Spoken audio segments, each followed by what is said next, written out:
Hi, in front of me is ALCATEL U3 and today I would like to show you how you can record sounds on this device. Firstly, go into menu. Now you need to find sound recorder and click on it.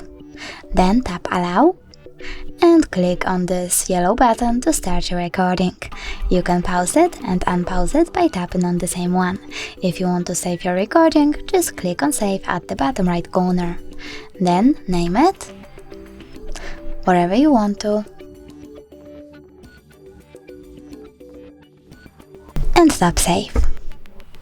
Now, as you can see, my recording was successfully made and saved. But if you want to delete it, you can always click on the 3 lines over here, 3 dots, and tap delete. Then confirm your choice by tapping on delete again. Thanks so much for watching. If you enjoyed this video, don't forget to leave a like, comment and subscribe. Bye!